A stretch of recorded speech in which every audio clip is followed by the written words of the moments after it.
Dalam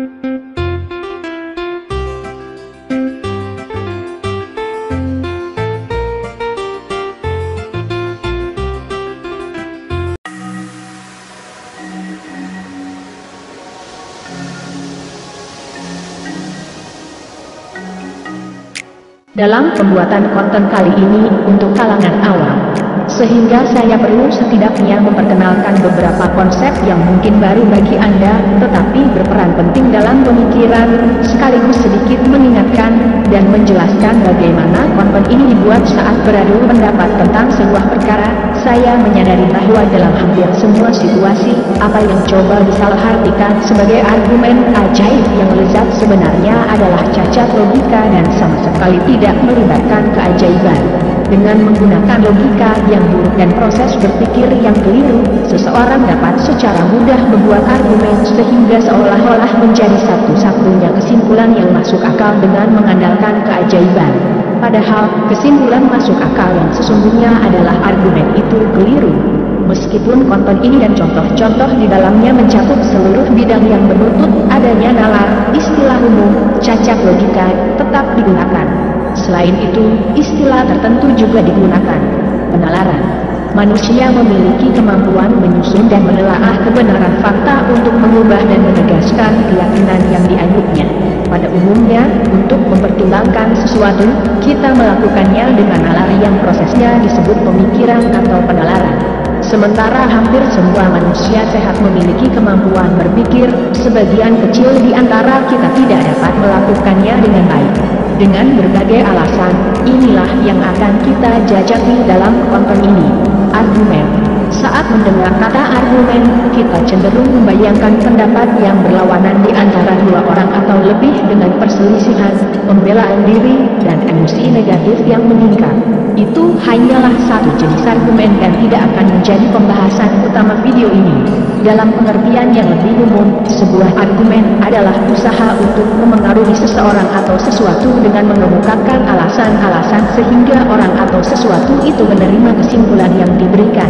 Kita membuat dan menghadapi argumen setiap hari dan sering tidak menyadarinya. Kita digempur dengan rujukan dan diarahkan untuk mengambil kesimpulan tanpa menyadarinya. Kadang rujukan itu halus, kadang alasannya tersirat, dan kadang kesimpulannya pun dikemukakan. Konten ini dimaksudkan agar kita mengenali argumen saat membuat atau menghadapinya.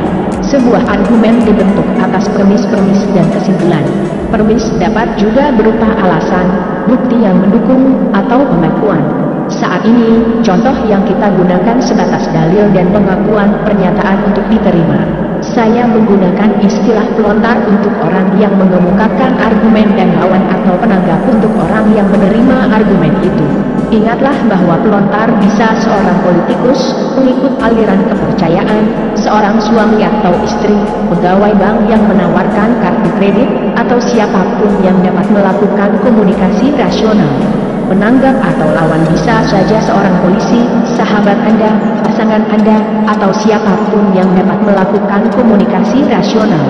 Deduksi adalah bentuk penalaran dan argumen yang di dalamnya kesimpulan pasti mengikuti premis-premis.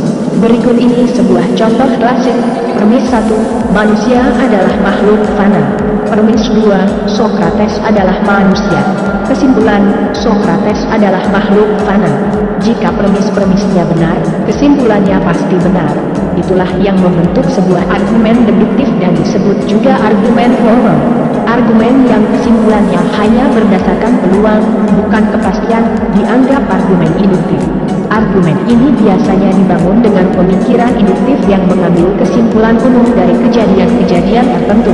Contoh, premis, selama ini matahari selalu terbit setiap hari. Kesimpulan, oleh karena itu, matahari akan terbit besok. Karena matahari mungkin meledak malam ini, kesimpulannya sangat tidak bisa dipastikan. Maka, ini merupakan argumen induktif atau informal. Saya menggunakan istilah-istilah itu sepanjang video ini. Jika belum memahaminya sekarang, Anda akan memahaminya segera. Kadang pernyataan fakta dapat dianggap sebagai argumen atau lebih tepatnya dijadikan argumen. Contoh, manusia butuh makanan untuk hidup. Tidak diragukan lagi, kalimat itu bukanlah argumen karena tidak ada persuasi yang diajukan, tetapi diperkirakan bahwa semua orang menerima dalil dan kesimpulan yang dikandungnya. Namun, bayangkan jika seseorang berkata, itu pepesan kosong. Pertama, Anda harus memastikan bahwa pepesan itu memang tidak ada isinya. Kedua, Anda mungkin ingin mengubah pernyataan fakta Anda jadi bentuk yang lebih jelas, mungkin sedikit lebih bersifat pribadi, tanpa ada arti kiasan. Ini mungkin semudah mengatakan, jika tidak makan terus-menerus, Anda akan mati, atau mungkin Anda harus memecah argumen menjadi banyak anak argumen, misalnya apa pengertian makanan sesungguhnya, apa gunanya untuk hidup, dan lain-lain. Argumen ada di mana-mana. Anda membuat dan mendengarnya setiap hari. Ketika menemukan argumen, Anda mungkin menemukan argumen yang keliru. Ketika menemukan argumen yang keliru, Anda menemukan proses berpikir yang keliru. Keyakinan dijabarkan sebagai keadaan psikologis yang dalam hal ini seseorang meyakini sebuah dalil atau premis benar. Keyakinan dibentuk dalam banyak cara yang berada di luar cakupan pembahasan video ini, tetapi saya cukup mengatakan bahwa banyak keyakinan tidak dibentuk dengan pertimbangan dan pemikiran kritis. Kita memusatkan pembahasan pada dua aspek keyakinan. Satu, nalari yang kita gunakan untuk membentuk keyakinan baru, dan dua, nalari yang kita butuhkan untuk menelaah keyakinan yang kita miliki. Keyakinan sering dinyatakan secara langsung sebagai keyakinan, dinyatakan sebagai pendapat, disiratkan, atau secara sewenang-wenang dinyatakan sebagai fakta. Berikut ini beberapa contoh, saya yakin naga itu ada. Menurut pendapat saya, atau saya pikir, semua orang harus tetap hidup melajang. Kue bolu baru enak jika digiling sampai bubuk dan dihisap. Keyakinan bisa sangat mengagumkan, seperti meyakini bahwa semua baik. Keyakinan bisa juga biasa saja, seperti meyakini Juventus lebih bagus daripada Real Madrid. Keyakinan bisa saja menghancurkan, seperti meyakini Tuhan menyuruh Anda menabrakkan pesawat terbang ke gedung pencakar langit.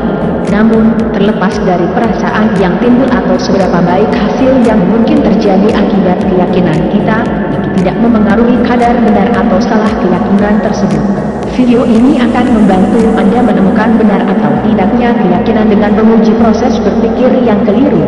Cacat. Meskipun kata cacat dalam edisi bahasa Indonesia, kata cacat dan galak digunakan secara bergiliran, dapat digunakan dalam banyak cara. Saya menggunakannya dalam tiga istilah yang menopang tujuan utama konten ini, yaitu untuk mendukung nalari yang lebih baik. Argumen cacat. Argumen seperti ini mengandung satu atau kekeliruan non-faktual dalam bentuknya. Seperti halnya seorang perempuan punya hak untuk ditato, dia juga berhak melakukan aborsi, analogi yang lemah. Penalaran cacat. Keadaan ini terjadi saat seseorang menggunakan proses berpikir yang keliru, termasuk memotong pertimbangan, dalam menelaah atau menghasilkan argumen, pengakuan, dalil, atau keyakinan. Sebelumnya, jika seseorang mendukung aborsi, tetapi setelah pembicara menunjukkan foto janin yang dikuburkan sehingga seseorang tersebut akan menangis, sekarang dia menentang aborsi, mengacu kepada perasaan. Siasat cacat. Anda secara sengaja berusaha membuat penanggap atau audiens melakukan proses berpikir yang keliru dalam menerima klaim kebenaran argumen Anda. Saya hanya perlu menunjukkan foto janin yang dikuburkan ini dan audiens akan menempel seperti dempul di tangan saya. Saya akan membuat mereka mengabaikan nalar dan pemikiran kritis mereka sehingga hanya mendengarkan perasaan mereka, mengacu kepada perasaan. Mungkin, selain dalam ketiga istilah itu, kata cacat juga digunakan dalam kelompok argumen keliru yang khusus, seperti cacat logika yang mengacu kepada pihak berwenang.